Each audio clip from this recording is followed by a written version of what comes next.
Assalamualaikum, salam malam Kliwon. So, seperti biasa, Santai Chill akan membawa anda merasai pengalaman kisah misteri.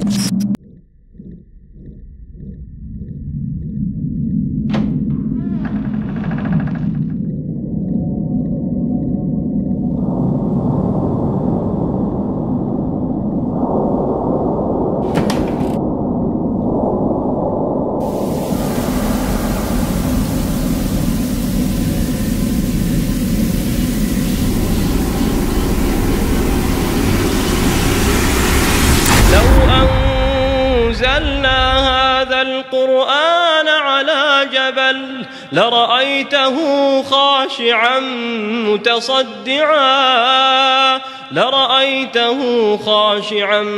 متصدعا من خشية الله وتلك الأمثال نضربها للناس لعلهم يتفكرون.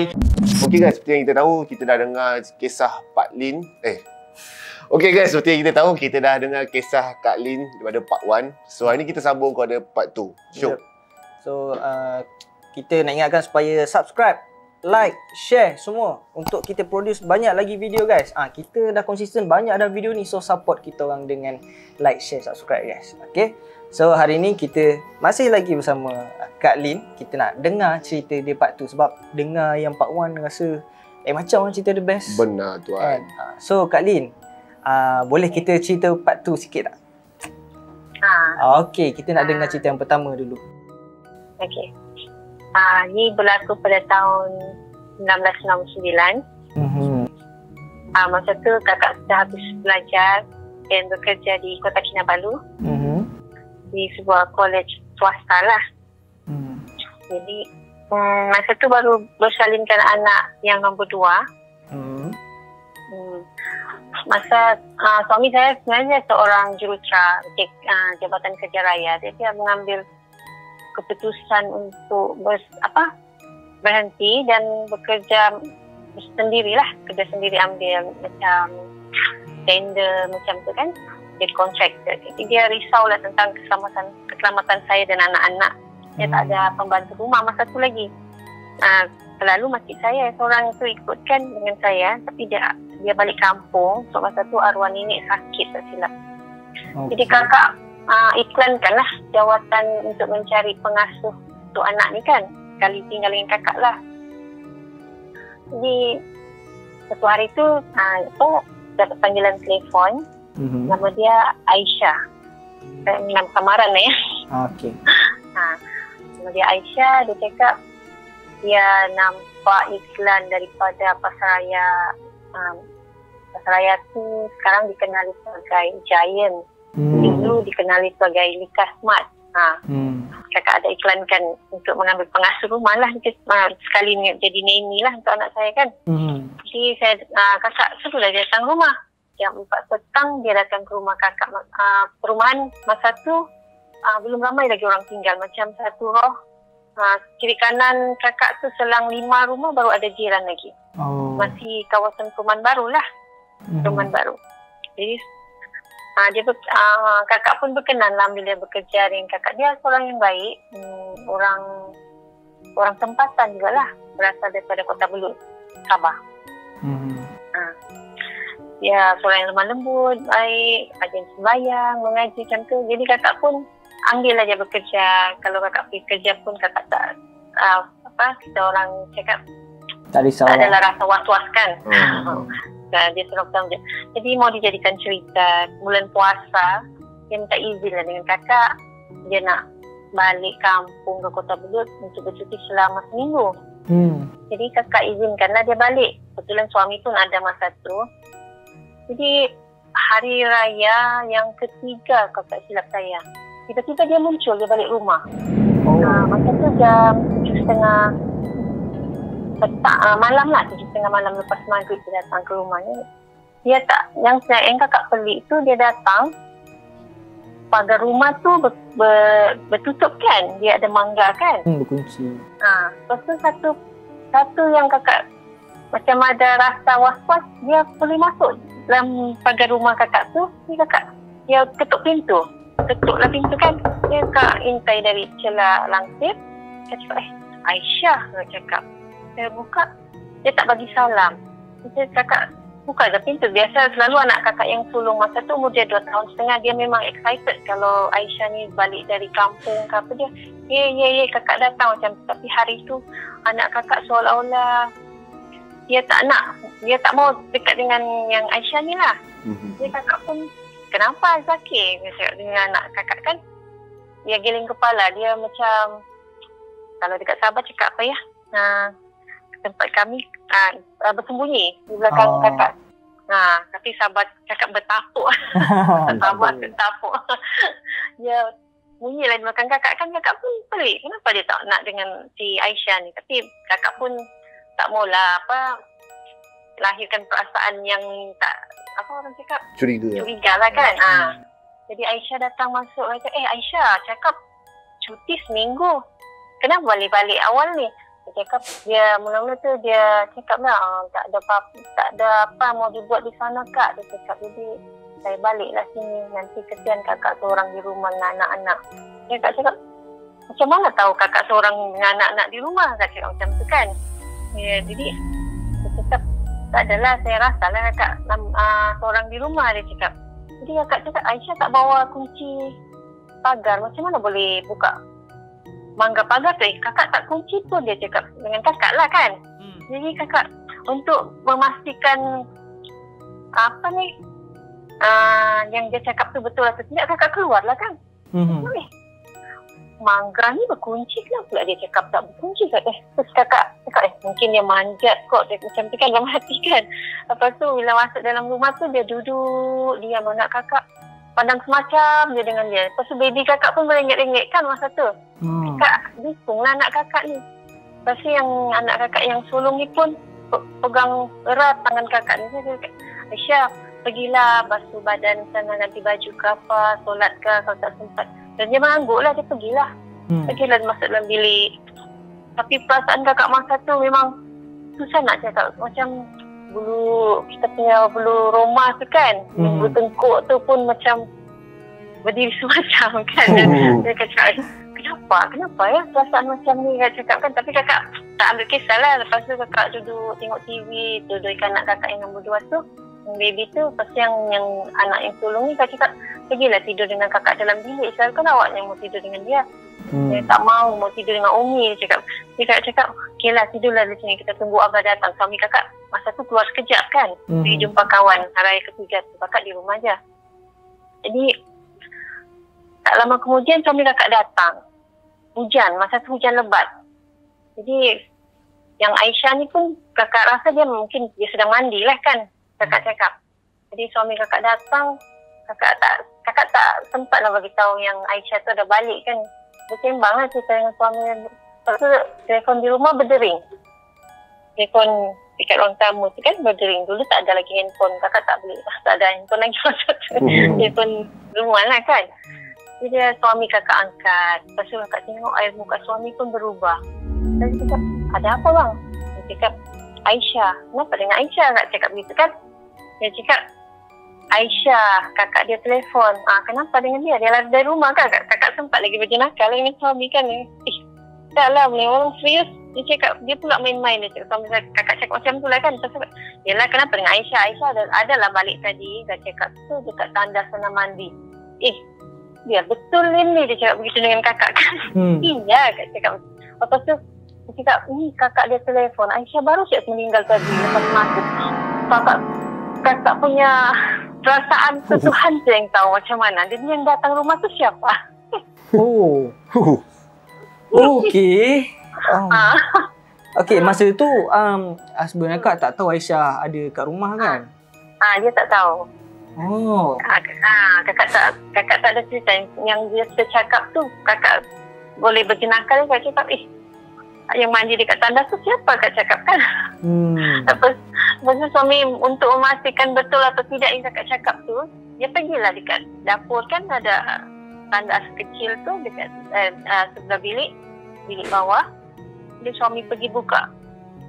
Dia tandas lah, tak ada orang dalam tandas tu. Tapi bau dalam tandas memang bau kapur barus.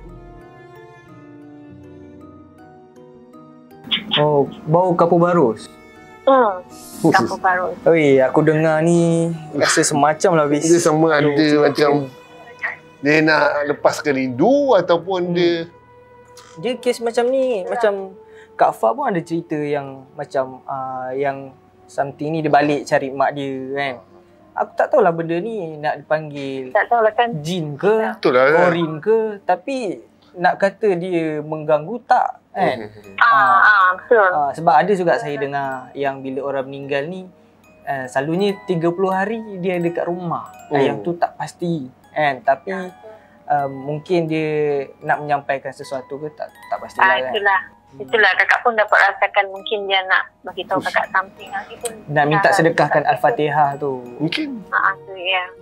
Sikap dia pun berbeza daripada orang yang sebenar kan. Dia datang dia Tapi masa akak jumpa dia tu muka dia memang tak pucat ke? Macam biasa, cuma dia muka dia tak macam selalulah. Macam selalu dia tu ceria orang dia. Tapi kali ni dia lebih banyak diam, tunduk macam tu lah. Tapi masa dia datang kakak tak ada cium bau apa-apa pun yang macam yang dibuka dari Pak Tandas tu kan, tak ada pun. Dia seperti biasa. Cuma kakak pelik dia datang, selai sepinggang, tak ada bawa handbag, tak ada bawa beg. Dia meninggal punca kemalangan ke? Mengikut suami masa tu kakak dia call demam panas tak silap saya. Panas.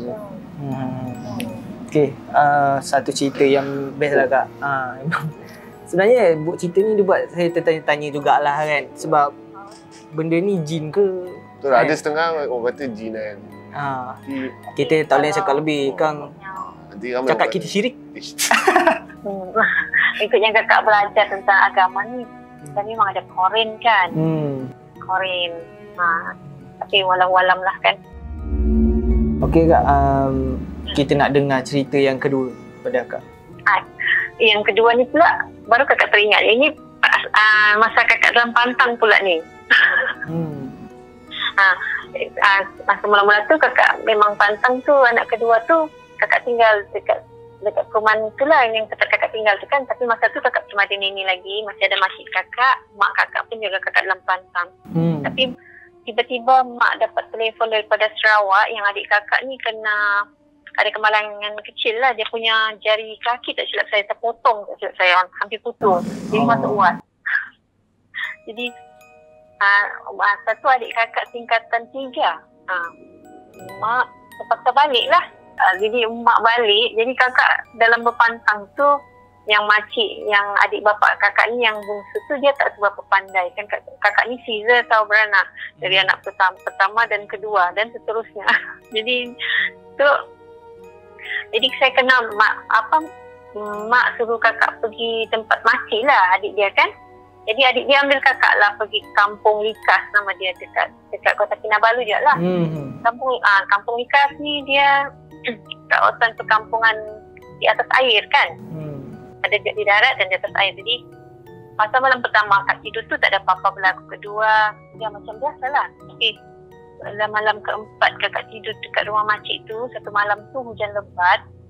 Makcik, kakak, pakcik, semua anak kakak yang sulung sedap semua tidur. Semua lena tidur. Tiba-tiba baby kakak ni yang ni kan bangun menangis. Dia kakak gagahkan dirilah bangun kan. Nak susu dia tak nak.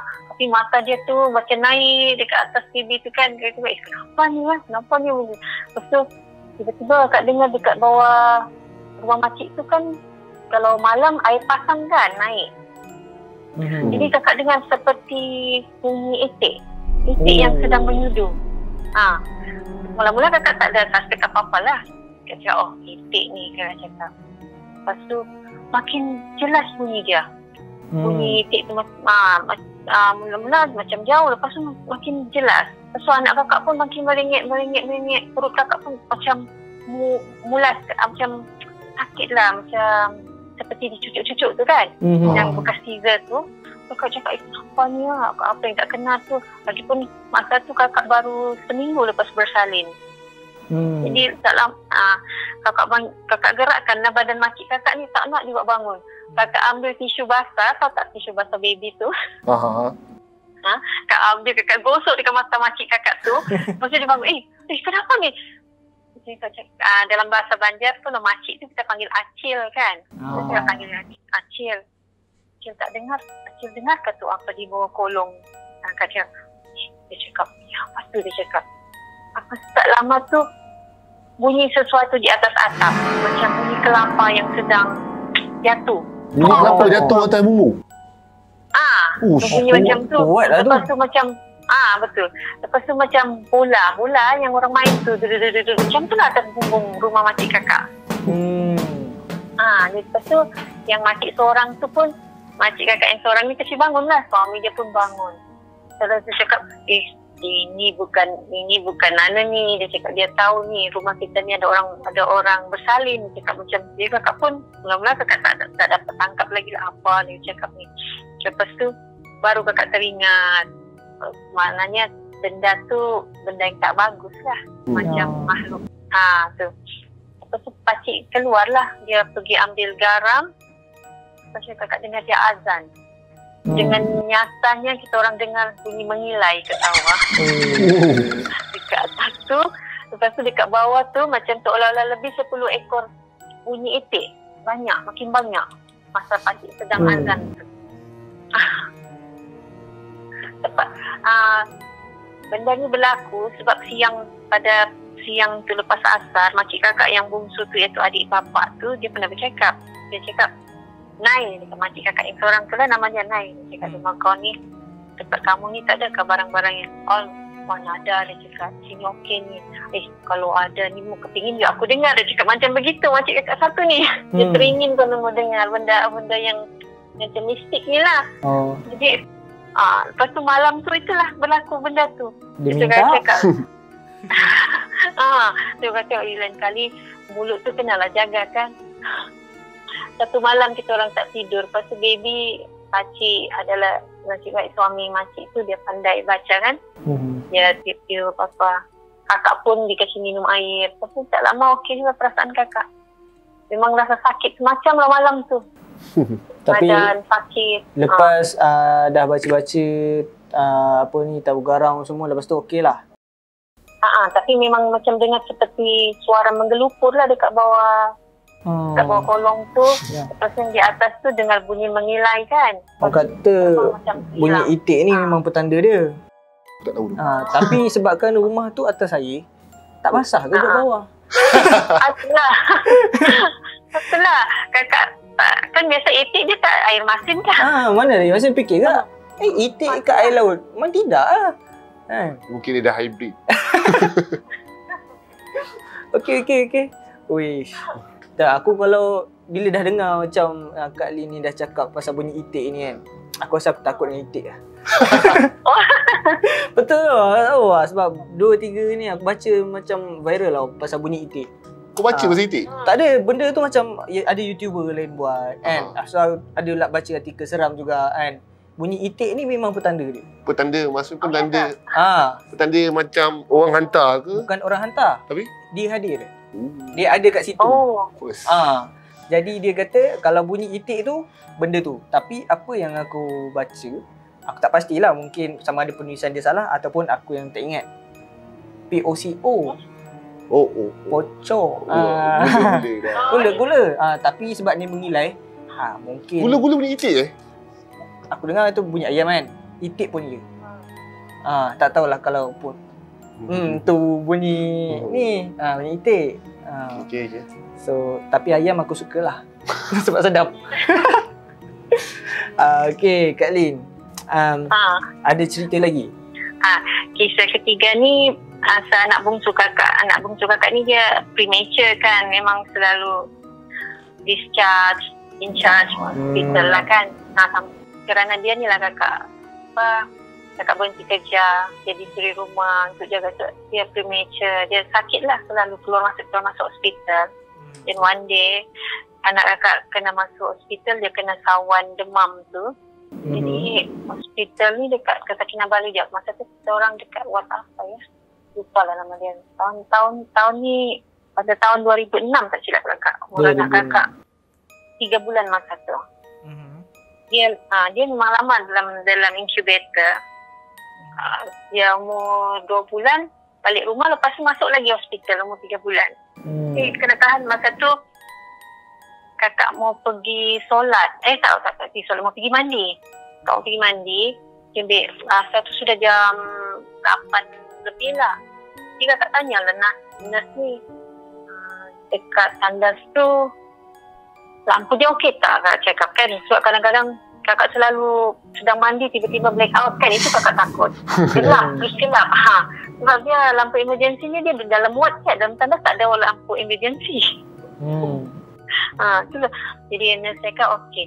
Tak ada masalah tu pun. Dia cakap mandi dia kat sana. Lepas tu kakak tanya, di sini ada tak surau? Kakak cakap kan.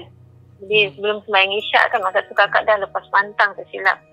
Jadi dia cakap ada puan, kena naik lift lagi lah, dia cakap macam tu. Jadi kakak lepas mandi tu kakak cakap kakak mau pergi solat dulu, tolonglah tengokkan anak kakak lah. Kakak cakap kan takut mana tahu dia ada berak ke apa kan. Biasa nurse dia orang yang gantikan kalau dekat ICU ni. Jadi masa tu kakak pergi mandi lah. Masa mandi tu okey. Lepas tu bila keluar dari tandas tu kakak naik lift. Mula-mula nak masuk lift tu memang dah bulu roma kakak dah tengkuk. Kakak sebenarnya masa tu dah tak boleh nampak dah. Sebab kakak sudah berubat dengan seorang ustaz. Jadi tapi kalau benda macam ada sesuatu kakak boleh rasa. Kadang bila kakak berdesing atau bulu roma dekat tengkuk tu naik. Itulah. Itu betul mana kalau dulu kakak boleh nampak kan. Jadi masa masuk lift tu terasa macam sendak tau tak, macam ramai orang. Tapi kakak saja seorang. Tapi macam kenapa? Macam lain kan, perasaan tu lain. Tapi masa tu kakak hanya baca saja Astaghfirullahaladzim, Allahu Akbar, Subhanallah. Itu kakak cakap dalam hati kan. Lepas tu rasa clear. Lepas tu bila kakak berhenti baca, rasa sendak betul lift tu. Macam ramai orang. Dah sampai ke tingkat 3 tak silap. Pergi surau. Masa kakak nak masuk surau tu, tiba-tiba black out. Surau tu black out? Ya, tapi dia ada lampu kecemasan lah kan. Tapi malap. Jadi kakak masuk surau ada 3 orang perempuan dekat dalam surau tu. Tengah solat. Kakak join lah, tapi taklah berjemaah dengan dia orang, solat sendiri tu. Lepas kakak bagi salam, kakak pelik ke mana perempuan tu. Sedangkan tadi 3 perempuan tu sedang makan dalam surau tu. Diorang lepas solat tu macam diorang makan-makan tau. Kakak dengar macam cerita-cerita macam tu. Tapi kakak tak faham butir bahasa diorang.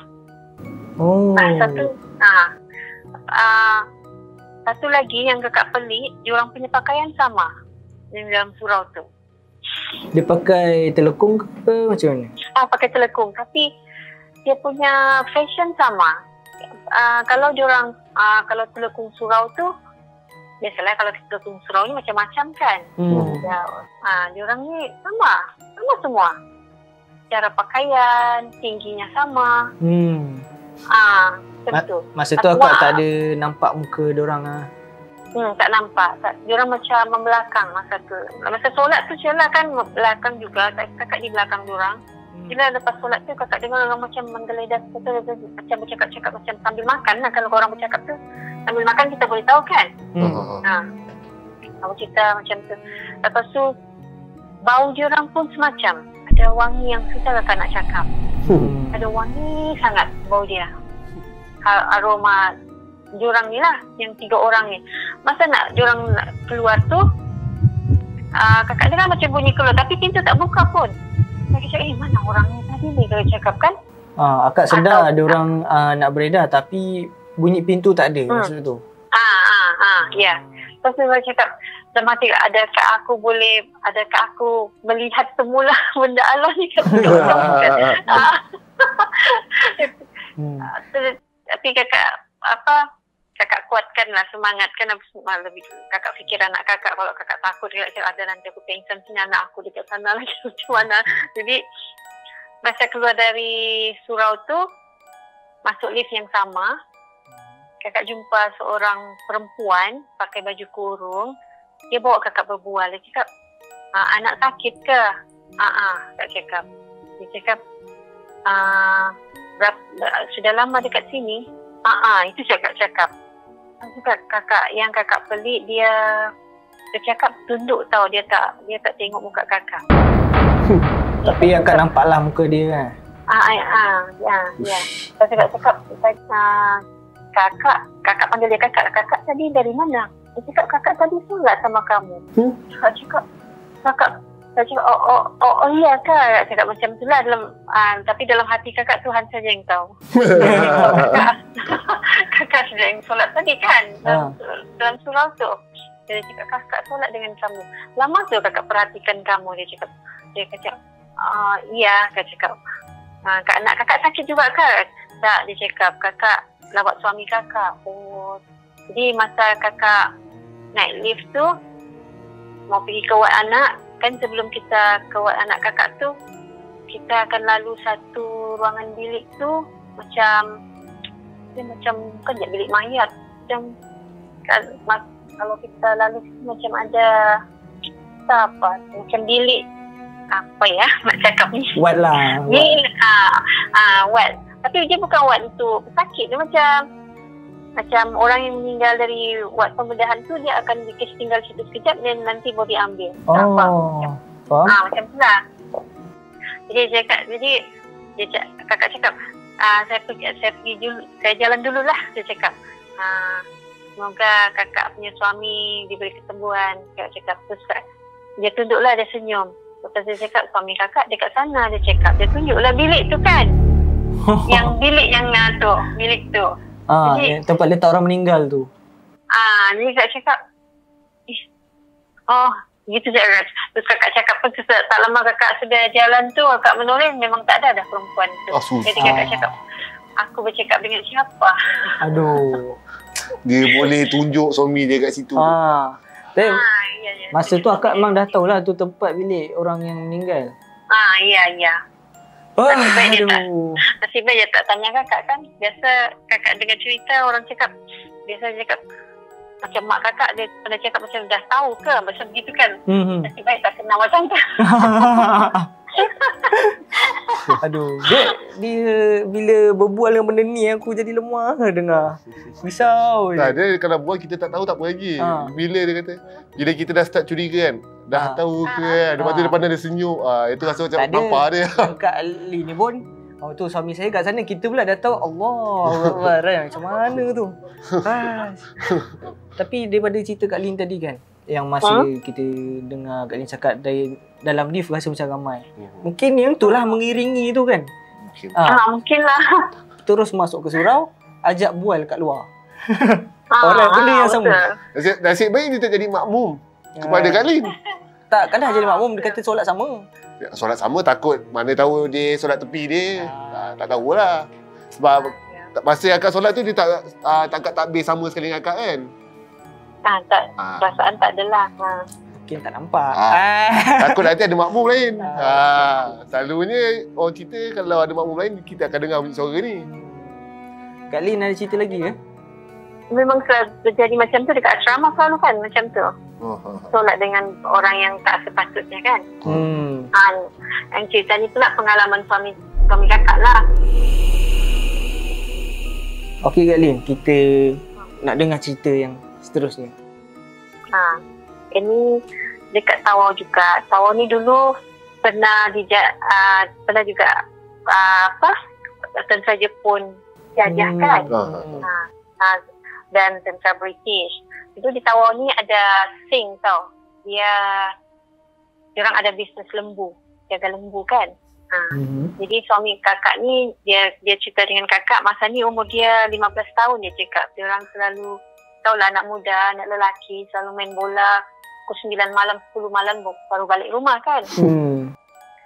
Jadi suami kakak ni dia cakap diorang ada 10 orang malam tu, orang main bola. Dah sampai terlajak pukul 9 lebih, diorang jalan kaki lah balik. Dalam perjalanan balik tu, diorang terserempak dengan seorang lelaki dengan 3 ekor lembu dia. Jalanlah. Sana kami, kalau di Sabah ni, kita orang panggil Bengali kata, silap ping ni kan, dengan dia bunyilah dia punya lembu tu tiap lembu tu ada loceng dia kan. Hmm. Dia bunyilah ting ting macam tu sepanjang jalan. Jadi suami kakak ni ketawa lah, orang gelak-gelak. Dia cakap ni, dah malam pun masih bawa lembu. Dia cakap begitulah, dia orang lah berbual begitu. Lah dia cakap, bilangnya, mari kita tegur. Orang cakap macam tu lah kan.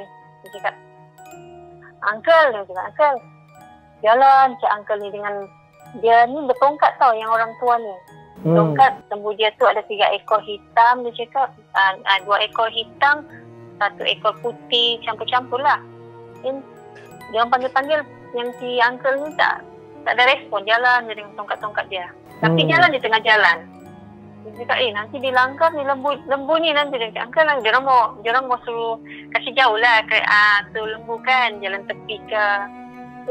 Yang suami ni, dia orang 10 orang ni jalan tepi jalan raya tu sama-sama dengan lembu tu lah juga. Jadi kakak tanya, tu abang tengok lembu tu, lembu betul ke atau apa? Dia cakap, lembu betul. Tapi yang peliknya, apabila satu buah kereta lalu, dia cakap, lampu kereta tu menyuluh ke arah lembu dan lelaki tu, lampu tu tembus tau. Tembus. Tembus di badan lembu tu dan si pakcik tu. Yang si uncle tu.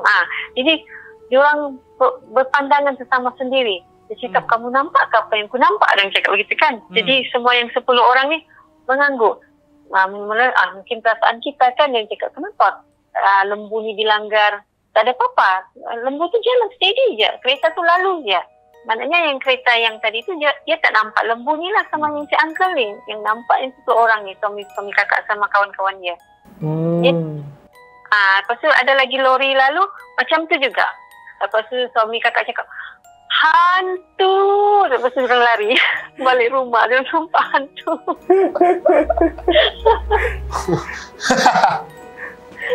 Tapi kalau aku kan, tak tegur dah. Tengok dah tembus sekali, kau nampak ke? Nampak? Okey, jom. Sama macam nak Boyun cakap, kalau nampak, lari. Betul? Jenis saya satu je, dah nampak je benda tu, lari. Tapi yang kisah yang ni, suami akak ni, dia ada sama macam saya punya kisah. Saya teringat masa dulu saya kerja. Kerja saya ni pasang penapis air dari rumah ke rumah. Kerja aku ni orang cukup menyampah. Sebab nak kena bagi salam kat rumah kan. Assalamualaikum, semua duduk tengok tepi macam tu je kan. Ya, aku faham lah, malas nak layan. Ada satu kali tu, jalan tu panjang tau, one way, satu je. Satu, memang tak ada kiri, tak ada kanan. Lepas tu ada nampak pakcik tua, dia pangkat atuk lah, orang tua. Dia tarik dalam 7 ke 8 ekor kambing dengan tali kan. Lepas aku fikir, mana ada orang ikat kambing 8 ekor pegang kan. Tengok pelik, dah lah tua, angkat 7-8 ekor, kesian dia punya bapak ni, anak dia mana tak tolong ke. Aku fikir kecakap macam tu. Lepas tu patah balik sebab depan tak ada rumah. Patah balik, dah tak ada. Fikir balik, takkan orang tua ni laju sangat kan. Fikir balik, start tu dah aku berhenti kerja. Tapi bukan sebab seram lah, sebab lain lah. So, dia mungkin ada persamaan lah cerita ni kan. So, aku rasa tahu lah benda ni mungkin dia buat meeting ke nak buat persamaan cerita ke kan. Tapi rasa cerita akak ni more pada hantu yang tak mengacau lah. Betul? Kan? Tak kacau pun bagi aku seram juga sebenarnya. Dia seram, dia bagi vibe seram. Tapi kebanyakan dia cuba menegur macam tu je kan. Bunyi sikit. Tapi yang tadi yang bunyi gitik tu, itu lain macam. Itu aku takut. Okey. Kak Lin ada nak sampaikan apa-apa kata-kata pada penonton ke? Kita harap para yang berada di luar sana tu supportlah santai chill. Itu memang dah semestinya kan. Tapi nasihat kepada mereka kan, pendengar-pendengar tentang benda-benda misteri ni. Sebab ada juga pendengar kita yang taksub sangat dan benda-benda kita dengar cerita ni sebagai perkongsian kan. Bukan untuk kita percaya terlalu benda ni. Kita hanya boleh beriman kepada alam gaib, tapi jangan taksub. Okey, akan bagi nasihat pada orang sikit. Kita di dunia ni kita ada memang sebagai dua orang cakap dua alam kan, yang halus dan yang kasar. Ya. Tapi sesungguhnya Tuhan tu maha berpengetahuan lebih luas daripada segala-galanya. Jadi apa-apa yang misteri ni kita anggap macam satu ujian lah kan. Ujian untuk manusia. Sama ada nak terpedaya atau sebaliknya kan. Betul. Betul. Lagi satu, kalau diikutkan, ini arwah nenek kakak cakap lah. Benda ni, kalau dia di dunia kita, dia tak ada power dia cakap. Betul. Tapi, if kita masuk ke alam diorang, itulah yang kita susah nak keluar. Itu alam diorang. Kita alam kasar. Jadi kalau diorang ke alam kita ni, kita lebih power daripada diorang dia cakap. Betul. Itu sejarah yang kakak tahu. Kalau nenek nasihatkan kakak, jangan takut benda ni dia cakap. Macam kita pernah cakap kan, kita kat darat ni kita power kan, hidupan kat laut tu tak power. Cuba kita masuk laut kan, dalam berapa minit je mesti nak ke darat. Kenapa? Kita tak tahan, bukan alam kita. So perumpamaan dia macam tu lah. So kepada penonton yang kat luar sana, jangan terlampau taksub sangat. Ini hanya perkongsian. So kalau bila nak mengeluarkan kata-kata tu, kita cuba jagalah sikit. Sebab kata-kata kita ni melambangkan diri kita. So ni secara perkongsian saja. Jangan ambil ni sangatlah. Jangan taksub sangat. Ni sebagai hiburan. Ambil pengajaran. Hiburan dan langkah berjaga-jaga lah kan. Macam contoh kalau orang dengar itik, kita kata baca surah, segala surah yang korang tahu baca. Macam tu. Nak percaya, percaya. Tak percaya, tak apa. Kan?